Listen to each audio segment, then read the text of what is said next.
Well, welcome to 2 Month Review. This is Chad Post from Open Letter Books, and I'm here as always with Brian Wood. Hi, Chad. It's me, Brian. And this week we're joined by Pete Mitchell, who we'll get to talk to in a second. If you're listening to this and you don't know what it is, then I'm not sure how you ended up here. But this is a weekly podcast in which we take a single book, talk about it bit by bit, break it down, make some jokes, have some fun, talk about the reading process and what you can get into when you read a book slowly and all that. Today we're coming to you in the afternoon on a Tuesday. It feels kind of weird. I don't have an alcoholic beverage. It's midday. It's like a midday drive shift for us.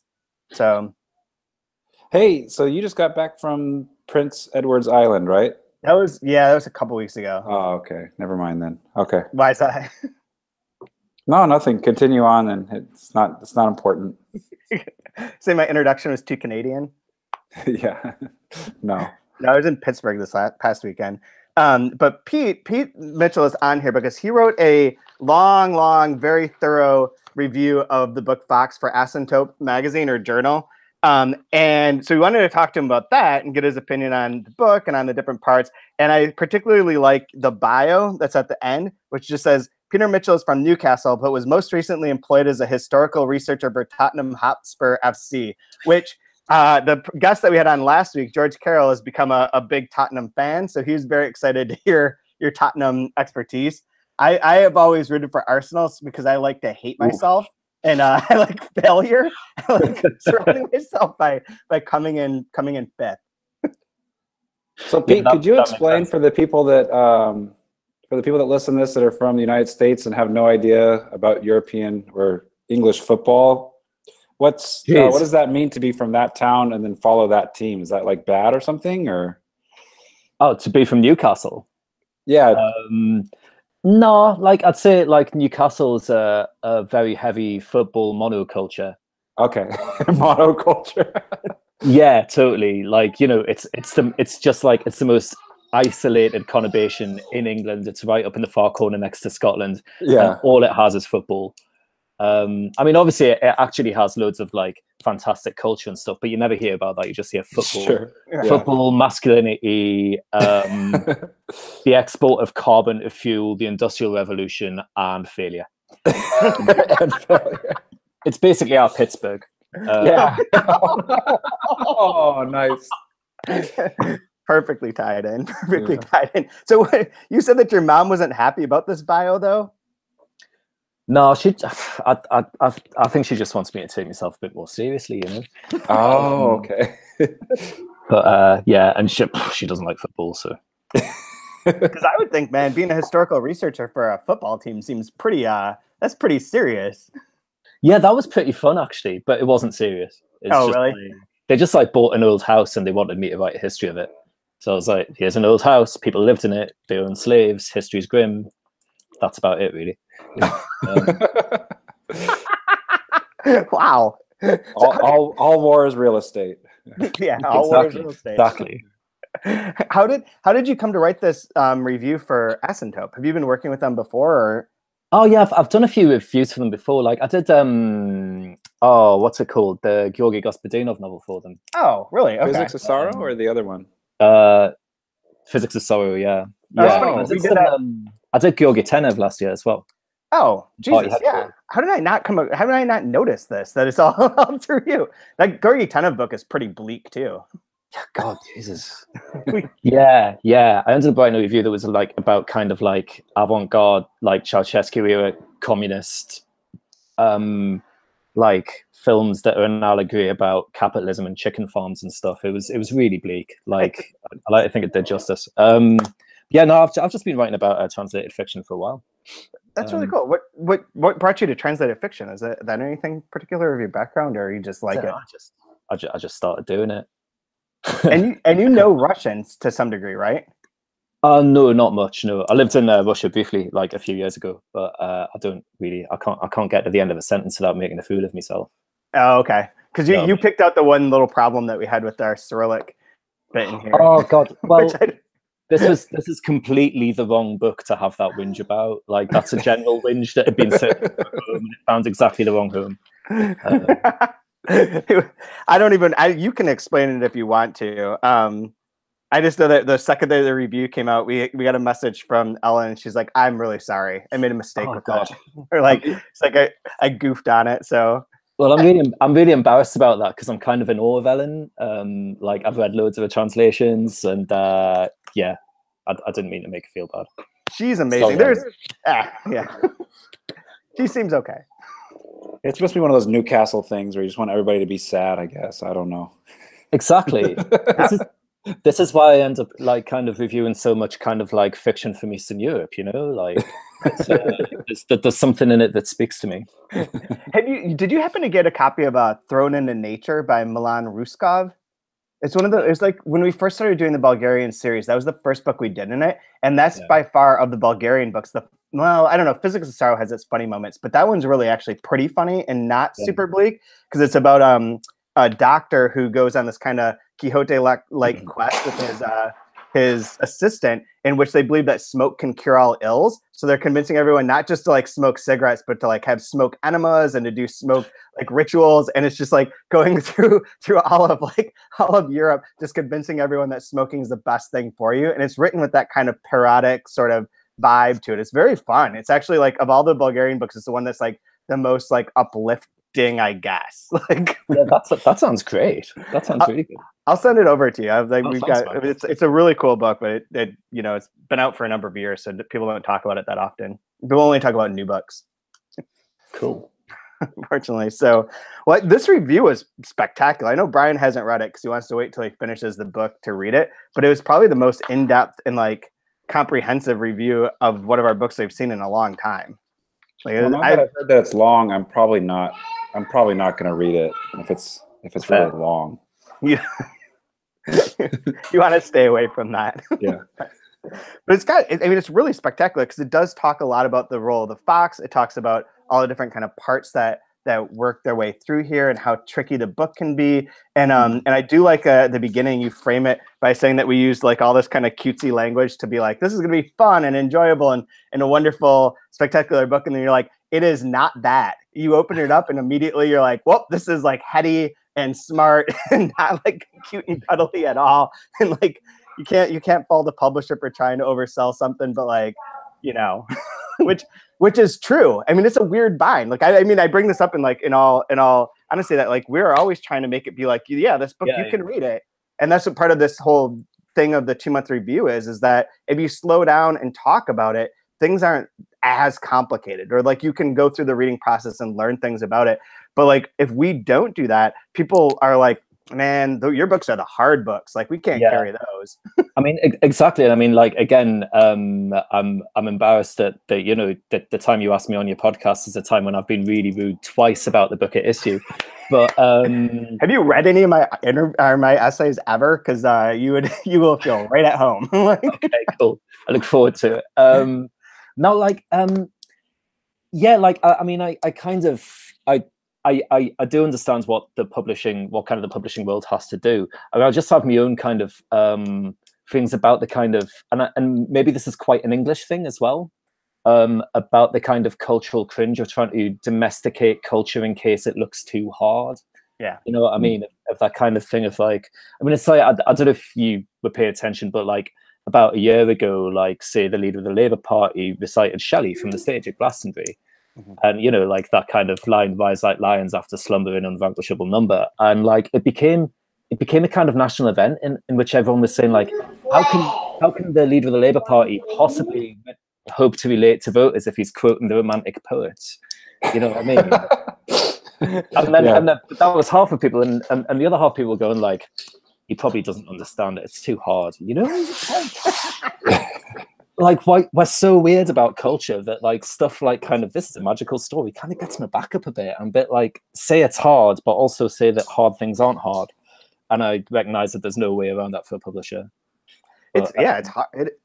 It is a really crazy situation. And it's something that like I've tried to think about or do things with a lot. And I'm not certain that there's any good response to it, because when we pitch our books to our sales reps and to like the people bringing them out to the stores, if I make it sound too crazy, there's like, well, that's one that probably you'll have to like do a lot of work on your end to get people to pay attention to it. And there's always this assumption that there's always been the assumption that people don't want to read translations or international literature because it's too foreign and too weird.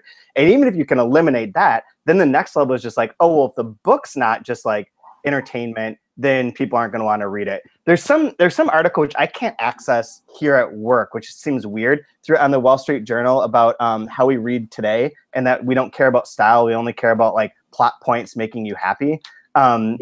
And I feel like that sort of ties into the same general discussion. Yeah. I mean, I do feel a lot of discourse around kind of how we read is kind of quite I think it's slightly inflected by fan culture as well. Like there's a lot of fan service. Like with that cat person thing, there was a lot of kind of people mistaking depiction for endorsement. You know what I mean? Like a story is just a disguised personal essay. Like representation is everything. But like, but what if I want a book that's written in the persona of someone who's kind of a dick? Dickish things like that could be really good, like, true. I don't know. Isn't it? Anyway, sorry, I sound like Ugresic here. I got the proper the misery guts thing on, and that's not how I feel about this book at all. I think it's joyous. This book is really fun, I think, too. I mean, one other thing that you point out that I think is really interesting is that you talk about the sort of we've sort of talked about this throughout the course of the podcast too, of like how it's a novel, but it also has these pieces. Each of those little pieces feels like it could be kind of an essay. It's kind of I think you refer to it as a series of, where is it? I marked this.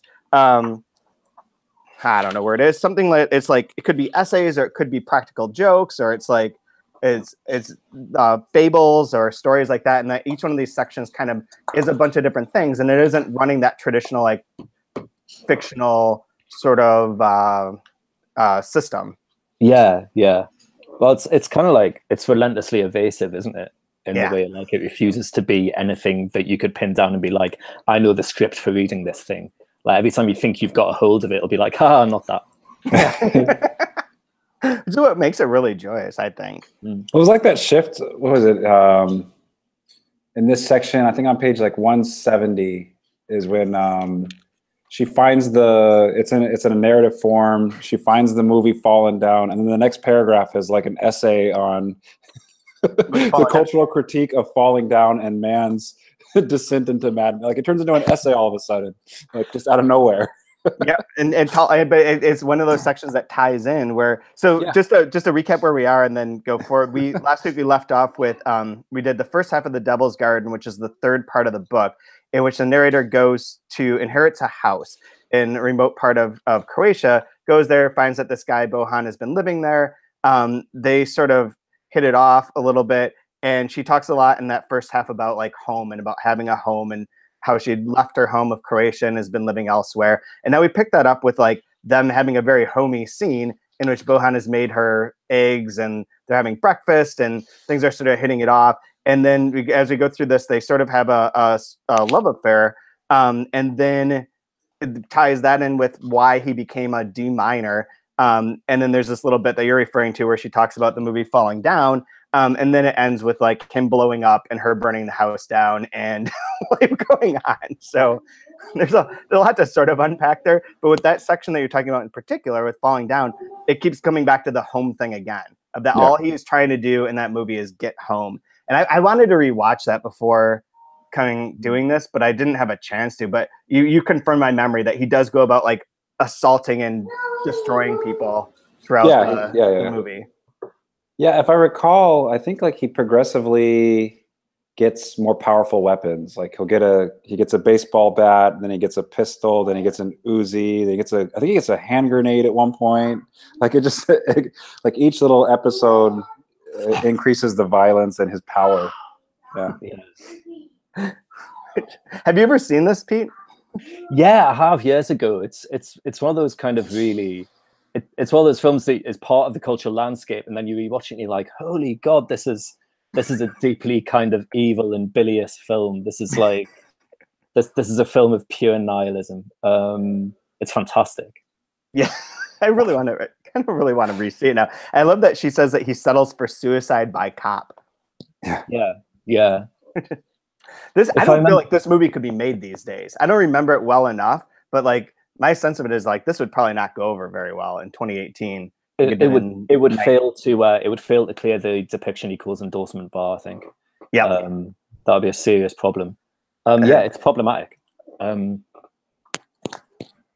trying to remember where it's. I think it was seeded at that time in response to the LA riots. Yeah, because there was quite a few films that came out at that time of like cultural dissent and fighting authority and man's helplessness, and I think it was like right around that time when it came out. I can't remember though. The other one that it came out in '92, I believe, and the other one that sort of comes to mind that's a little bit later and is different is Natural Born Killers, the Oliver Stone movie. Mm-hmm. Another like super violent.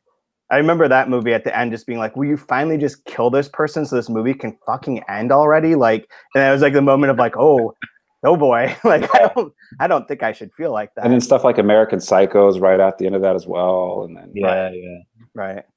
It all feels really innocent now. That kind of quite kind of like adolescent masculinist kind of fuck the system. I'm a boy. I'm gonna go mad. You know, it just doesn't seem so frightening these days. Very true. Very true. So this section too does have the bit where you talked about last week, Brian, like the Devil's Garden, and does reference it here again, not with the story that you told, but that's what Egyptians call a minefield, is the Devil's Garden. So that does pop up in the middle here, but I like your story better. Oh, thanks. Yeah. hopefully that's what it actually meant. Otherwise it's a really cool coincidence. But. Yeah. Which is great. But it's interesting. I don't know which section or what part to talk about really in here. I do like what we mentioned, that every war's fought over real estate, which does come up and is very, very, very true. And is a good sort of recognition of like what happened there. And everything sort of fell apart, where it's homeland all of a sudden, and everything is fighting over that space. God and country. Always. You can do everything between those two. It's good to go. This is too. It's interesting too that to me that this is the section that is almost the most straightforward of the novelistic parts of it. That we do have the sort of movement or the arc of the narrator finds out about this, like the house, moves in, there's the love affair, ends tragically, and the return to home ends up not working out, and like fleeing home with like this bit of destruction of the falling down part. And it is in the middle of this novel, like more or less, like I think there are 6 parts actually, but so it's not the pyramidal in terms of part numbers, but in terms of page numbers, it's more or less towards the middle of it. And it is a nice little section that kind of stands alone in that way. I must admit, I was kind of, I was slightly dismayed when you invited me to come in and do this bit particularly, because reading the book for the first time, like the book really, like it pulls against the limits of holding together. You know what I mean? It's constantly kind of coming apart. It's got this kind of centripetal force to it. But I was like, oh, but this is the digression bit. This is the bit that doesn't feel like it belongs in the rest of the book. But then I reread it and it's, maybe it's actually the center of the book. Also, rereading it in isolation, I found it really, really upsetting. What way upsetting? Like, it has like a surprising emotional charge to it. Like, it is actually properly heartbreaking. In a way, like, especially when you read it kind of uncushioned by the more tricksy and kind of like cod scholarly postmodern stuff either side. It's like, this is an actual thing here, and the end is properly brutal. Yeah. Especially when she burns down the house. Yeah. And like gives the whole village the finger. I appreciate that part. Well, even just, I remember when I first read the 3rd sentence on here, it says, in this section, I couldn't remember when somebody had last greeted me with good morning. Oh yeah. Like how simple and normal is that for most people it's on page 144 at the beginning of section 10. He enters the room and says good morning, and she couldn't remember the last time somebody had greeted her with good morning. And so it just kind of gives you a feel of kind of just the isolation this person has. That, I do like, Pete, the section that you wrote about this section in whole paragraph in your review, but there's a good part about Bohan and like being there at the house. He says he is one of the closest things to an avatar of honesty and commitment the novel offers, a reformed fox, if you will, a figure of decency, however ambiguously come by. His existence monadic, outside of history, or merely clearing up after it, poses a rebuke to the novel's more compromised figures, the protesting or unreformed or self-deluding foxes. Which I think is really interesting. And then you have like a digression about how the writer in the book and Ugresic both had like a lot of bad things that had happened in Croatia that led to their leaving and that sense of home. And that does, this section does seem to work on those multiple levels for me anyways, where you have like the real life narrative of Dubravka Ugresic and what happened to her in Croatia, sort of mirrored in this narrator, kind of referring to that almost offhandedly in the section that we read last week of like, then you didn't talk to me, you ignored my books, you did all this kind of stuff. And then you get the next level of the emotion where it's like coming back and being like, yeah, you know, I don't have a home and this is kind of my home. And maybe this can all work out. And then having that go terribly, terribly wrong on like a very personal level of like a sudden death. And then also like just having to go to leave again. And the desire to keep leaving is really powerful in here. And, yeah. Yeah, and I guess like elsewhere in the book, like elsewhere, like in quite a lot of the other books that I've like skimmed through, there's that kind of, the tone is that kind of brilliant Eeyorish grumpiness. Yeah. That's quite, that really kind of works on loads of levels of kind of avoidance and disclaimability. You know what I mean? It's a pose and it's kind of, it's slightly kitsch. You know what I mean? It kind of undermines itself. But here, like it's like there's this bit in the middle of the book where she goes into like the heart of actual trauma, and it's not, there's no kind of Eeyorish kind of, whoa, I'm a miserable old writer, I have to fly economy everywhere. It's like, here's the bad stuff. Yeah. And here's like proper trauma as it reproduces itself. There's that bit at the bottom of page 146. And like, there's one of the things I love about this book is the way she'll just drop in a paragraph every so often that completely comes out of nowhere. But at the bottom page 146, top page 147, it says, I didn't know where it all began. Perhaps people really did change every cell in their body every 7 years. I wasn't so sure about that. But what I did know was that each big change left fissures behind. A first crack, a second, a third, and at some point the tape was fragmented into little pieces all by itself. Just this mad, like there's this kind of like radical pessimism. You know what I mean? It's like, it's kind of like Beckett or something, the sense of like dissolution and entropy and hopelessness, and like that there's just like no appeal from what trauma does to you. Right. So, and it seems like in a way too, like just having this home now and things to look after is allowing her to kind of remember a lot of the past and have a past.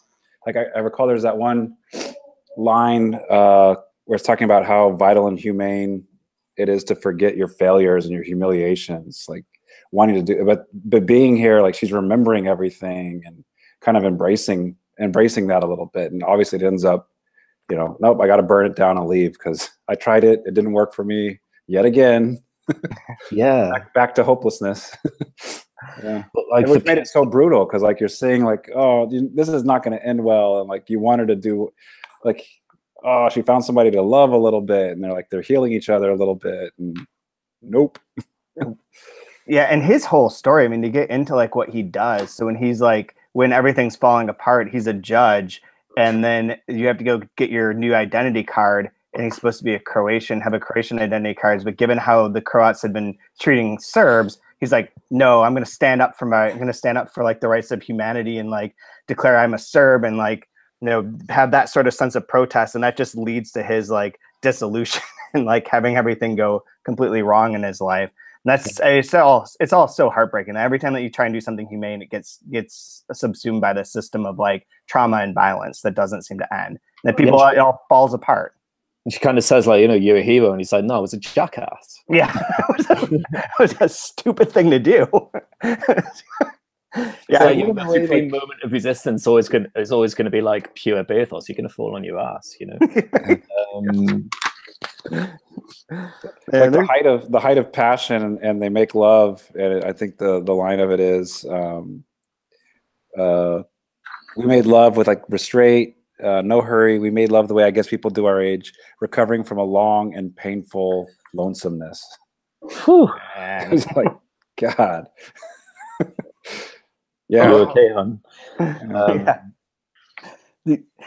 This section has so many great lines too. Like when they talk about not to switch it totally, but switch over to emojis and like I mean talking to her niece and her niece only speaking emojis, which I have experienced. I have children who are of this age, and like he says, well, the child isn't used to conventional language. It's like true now she's in the phase of juggling emoticons. She's already sensing the male violence in this language and her exclusion from it. It's like one it's like, yep. Fair. yeah, you can't use regular language because that's not going to work out, so you can use emoticons.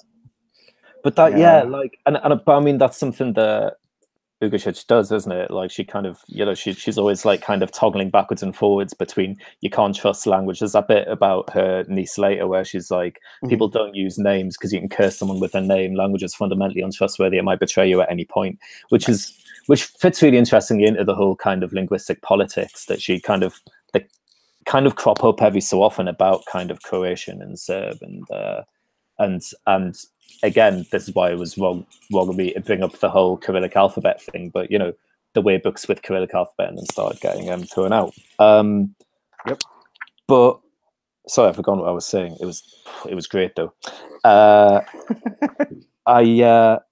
No, but there is that, like, she does toggle backwards and forwards between that sense that like you can't trust language, it's all hopeless, it's hopelessly compromised and it'll betray you and get you killed, and then being all in for it. Like it's all she's got. There's a kind of weird kind of ethics of like, I'm the writer, I live in exile, I've got silence cunning in exile, and I've got words. Not in a kind of love books way, but in a kind of hopeless, what else are you going to do way. Yeah. And then she'll come up with something like just like devastating and sincere, like the scene where her and Bohan make love. Yeah, if that makes sense. Yeah, it does, definitely.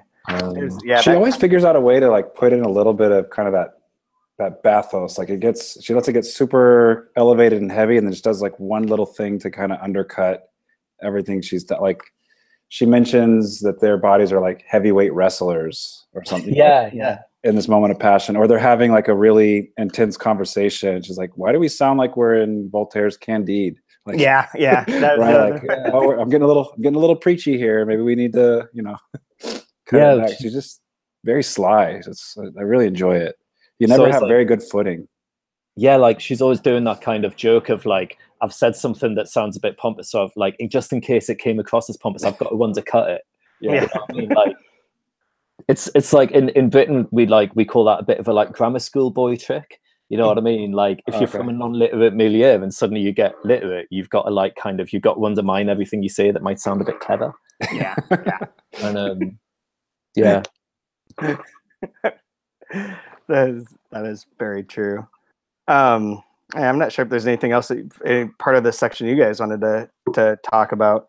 I mean, there is like all this stuff about the bit with Croatia is intense again, and I mean it comes up in a lot of her stuff, but like this whole run from like 174 to like 181 or 178, like that whole that chapter, the 18th chapter, is intense to me. Just reading it, everything, I have so much of it underlined because so much of it is about like how the mask fell away, how all the violence kind of erupted. And that's one of the motifs that runs throughout this section of like, even when she goes to see the guy who falls down, like the old man who gives her the book, and like he falls down, he uses uses collapse. And that everything is like, there's that sense that this could all just fall apart. And when it does, when all those cracks, like from the section that you read, when all the cracks start to surface, then all of a sudden like this horrible thing sort of erupts out of that. And then like even the line on 175 at the top of it, after she's talking about what's going on, the mob dictated the criterion standards at the first available opportunity. It recast its fear as courage, its transgressions as heroism, and so on. And that sort of idea that like your fear becomes like your way of oppressing some other group of people or doing damage to someone runs throughout, and kind of comes up in the language thing, comes up in all these other ways too. And it's right there under the surface, and you can sort of get by it, but it will always kind of pop back up, or it's always possible to pop back up. Real uplifting. I just remember when I was reading this section, I just finished a cup of coffee and I wanted to get up and get another one. Like, no, let me read section 18 real quick, and then and then I came to that big, huge, giant 3-page paragraph, and I was like, oh fuck. I just wanted to get a cup of coffee, and I'm going to reward myself with a cup of coffee. I thought it was going to be like 2 paragraphs, and like, oh, it's this big, huge, heavy, like, oh. It's an intense one. I had a similar experience where I was reading it. My daughter was trying out for a play last night, and I was like, going back and forth, and there's no Wi-Fi where we're sitting, and I was like, I'll just read this little section, and then I'll go check on something, and I was like, oh, I'm not gonna move now. I'll just finish the book and hang here. It's cool. Yeah. It's at least this isn't what's going on.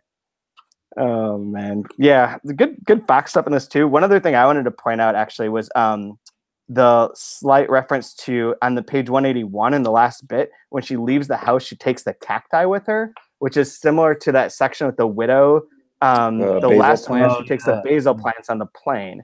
I hadn't noticed that before, but it's a nice little echo back to that of like taking a piece of nature with you as you leave and leaving behind the rest of this kind of man-made creation. Because doesn't he let the 2 prickly things touch and says like even cacti can cuddle? There was some line about 2 things that are prickly kind of being next to each other. Yeah. The metaphor of like the world as a land as a minefield is pretty intense. I just like that kind of how much she hates any idea of rightly dignity. Like at the moment of her like kind of burning everything the hell down, she's like, oh, and then I crouch behind the car for a piss. Yeah. Yeah. And that's when it hit me. Oh, Pet. That's true. Oh man. So good. So sorry, just briefly, I do really love that long paragraph.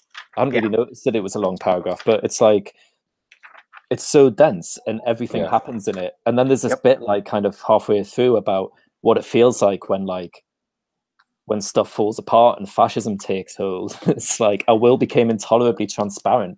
We're suddenly seeing everything as if under a magnifying glass, every grimace, every facial twitch, every wrinkle, every lie flitting like a shadow across people's faces. Like again, you're like, Jesus. And like the whole split between him and his wife, because she's like, well, just go along with it. Yeah. Like, get ahead. Like, why? Yeah. Why? And it's pretty. That section is very intense and very much is clear. Like these are experiences that if you've lived through are you can't erase them, you can't forget them. You can just keep kind of reliving them in different ways or seeing them reappear in different ways. And I wonder, this is putting some words into her mouth or into the mouth of the book, but like in a way, it's like it feels like this seems almost inevitable to keep happening. There's a reference in here too. I don't forget where it was. I was going to mention this, that where it references one of the times that there's a big slaughter of all the people, and that shows up in a different book that we used in my class last year, A Spare Life. That's a Macedonian book that has that same event as like the centerpiece of that book, or for the kind of the background of the landscape of the political landscape. It uses that exact event as its main thing, and it was kind of insane to see it come at from another way now later, after having read it from a Macedonian perspective, but from what happened to them. So yeah, it's just intense. It really is, and like the way that she weaves this together, I can't. It is very emotionally powerful, and it probably is the section of the book that is the most devastating emotionally in a direct way, I think. Yeah, so maybe it does serve as the heart in that sense. So many good lines too. People are erased in any number of ways. This is a very much a Chad section, because these lines are bleak one after another. Like I can't even pick out like which is my favorite. I've got 4 stars. Every one of them is the same sort of thing. Like it's going through, that's bleak. Mwah, mwah. Yeah, like this I feel so comfortable. I don't know if I have any other section to add to, but do you guys have a favorite line that you want to point out? You can go first, Pete. You can steal the first one. Oh, I'll go second, I think. Okay. if that's okay. You got something, Brian? Yeah, geez. I liked a little bit on page 169 where Bohan says, "You're not very original. All women are crazy about D minors. Why? Because you never know whether or not they'll be coming home." Yeah. I like that a little bit. Again, just shows, clever, funny, just everything she's great at in a couple lines of dialogue. Yeah. I actually like the bit directly after that on page 169 to 170 about going for a glass of water in the night and hearing a little sound like a ping, and thinking maybe someone somewhere in outer space had struck a tuning fork and the tone escaped and buzzed through my apartment like a crystalline fly. But the ping that she's like, oh, is this the little noise? It's just like the starting bell for the complete dissolution of the whole universe and everything that means anything. Like, is this what catastrophe sounds like? Is it the little ping when you go for a glass of water in the night?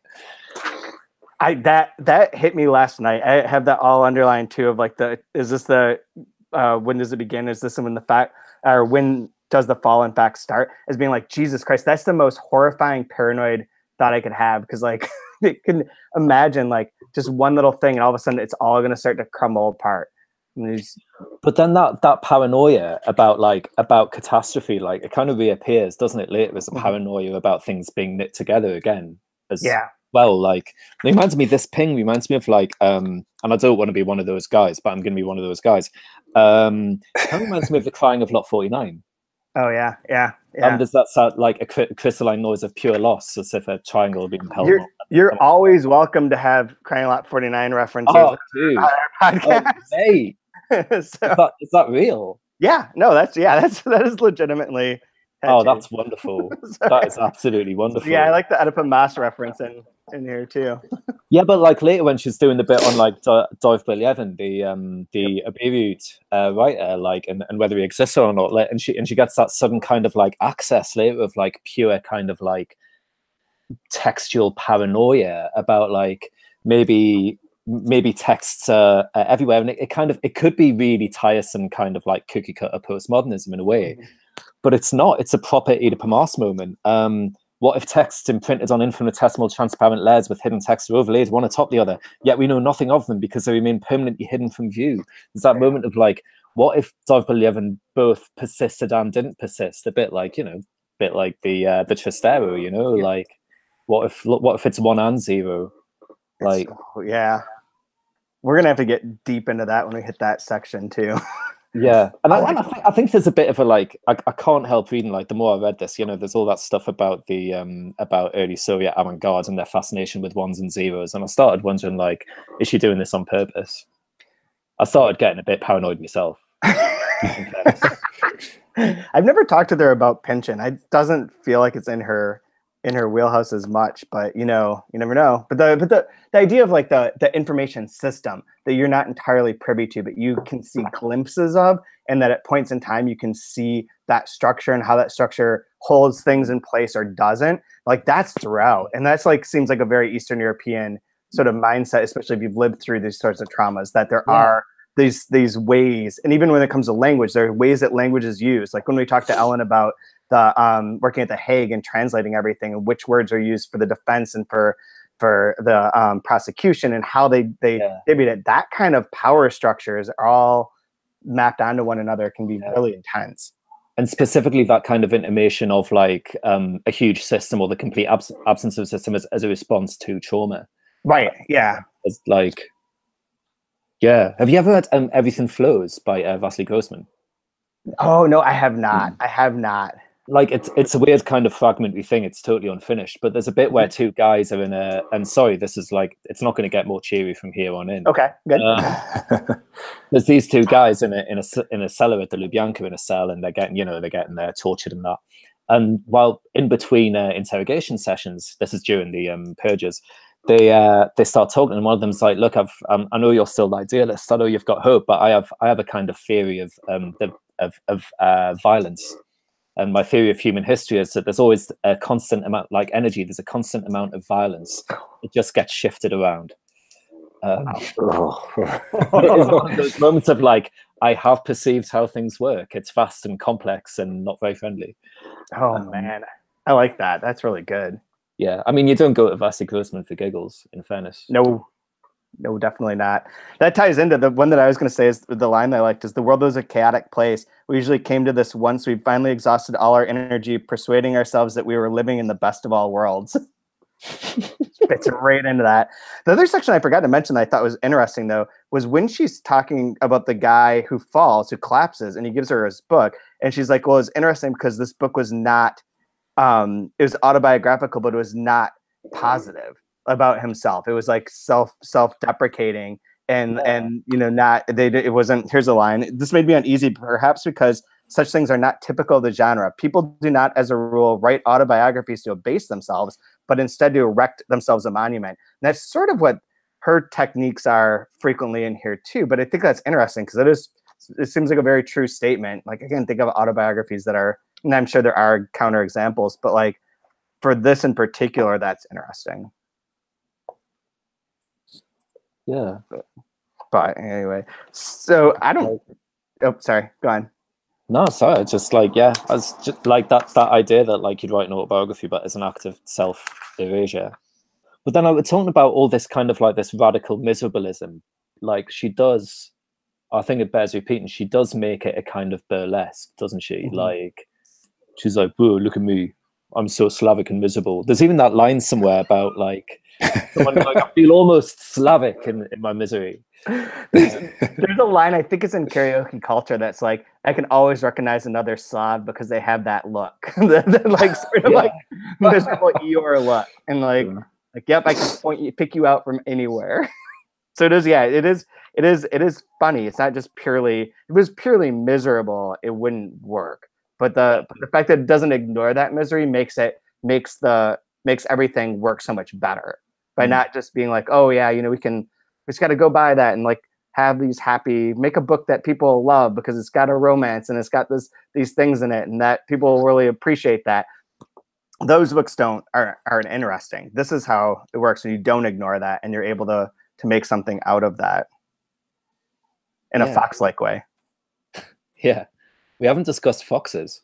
Yeah, yeah, there's a lot of fox references in the second half. So there's the fox and stork reference of the fable where the fox can't feed the stork and the stork can't feed the fox.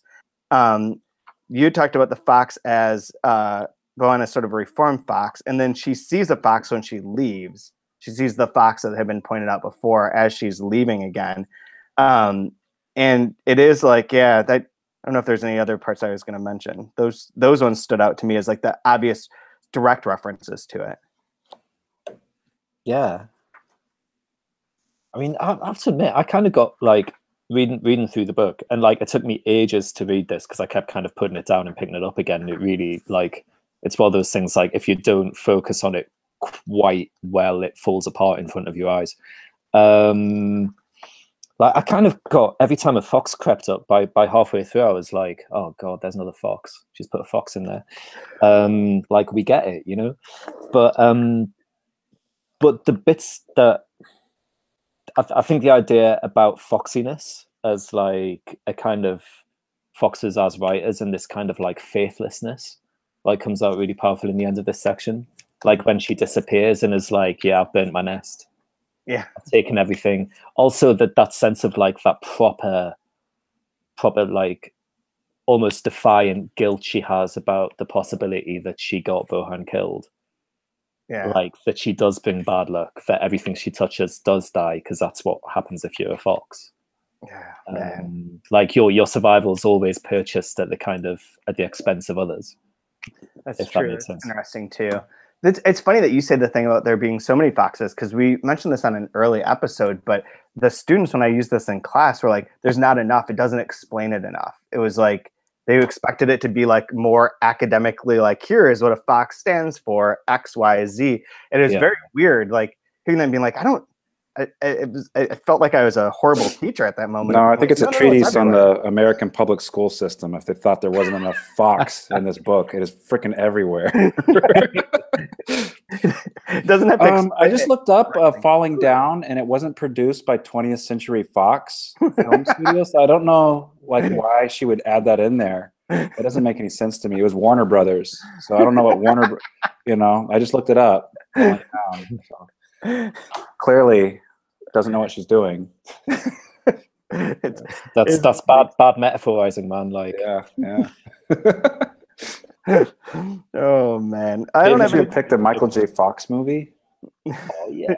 Which we've used seemingly every single theme song for the end of this podcast. But he's been in so many movies, like it feels like it never ends. I'm like, is there yet another? And it's like, yep, here's one. I didn't even think of this movie before. I don't know what the theme music is to Falling Down, but I'm totally going to open it with that. So why not? I'm sure it's something. Right. So I don't have anything else to add to this. I want to thank you for coming on again. This is really fantastic to be able to talk about this. Someone who's given it so much time and attention too. Yeah, I look forward to reading your essay once I finish the book. Oh yeah, cool. I don't know. So have you written about this as well, Chad? I have not. I haven't written about this. We have a PhD student who's writing weekly posts, or I should check on that, but theoretically, like writing weekly posts about each of the sections of the book as we go through it. And he's been writing about it based on that, but I haven't. Because I did last summer with the Invented Part when we did the 2-month review on that, and it sort of worked. But I feel a little bit. I would rather write about not our books sometimes. So, although that doesn't help. I mean, it just ends up being like bad jokes and criticisms and whatever. Like, making fun of fonts. Yeah.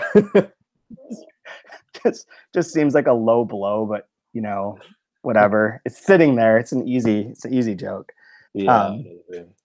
But where should people check you out if they want to see other things that you've written? I don't know. Google us. I'm on Twitter.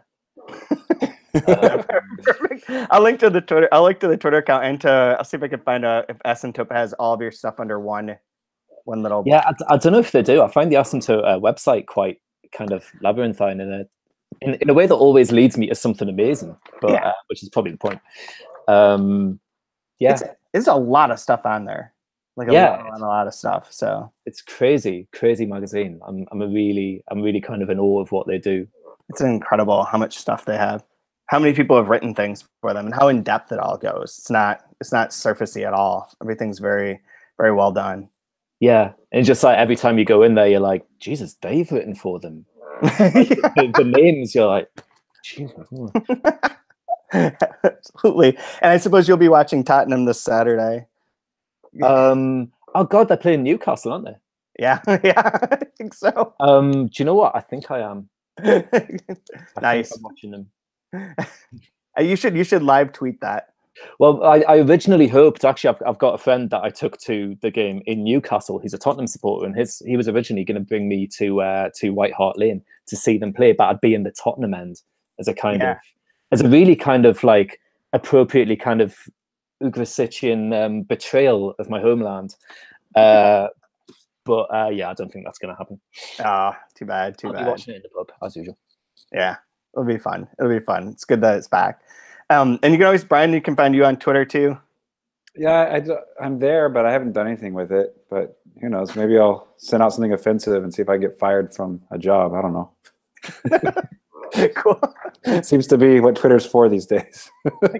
like the best way to approach it. Yeah. At Brian Wood _. But yeah, I'm not very active on it. You got some stuff. And so next week we'll go over part 4, which goes from page 84. It's a longer one, 184 to 235. Then we just have 3 sections left, and then Dubravka is going to come on at the end after we finish all 3 and talk to us as well. So very cool. She's listening in. This one starts with Master Margarita, so you're going to be in for some fun. Absolutely. This is I'm pretty sure I remember which section this is. Yep. This is the Russian literature section. So. Oh man, so she's taking notes. I think so. Can I go back and re-record the bits where I was rude?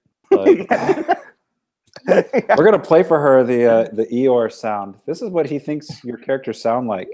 It's funny. She uses the Eeyore line in a bunch of her books too. Like that's one of the go-to. Yeah. Oh, I know. It's like the main thing in Thank You for Not Reading, isn't it? Yep. Exactly. Yeah, that's what I was thinking of. I thought it was in there, but I couldn't remember. We've done so many of her books now, but cool. Well, thanks again for joining us. We'll see you next week, and till then, everyone, take care.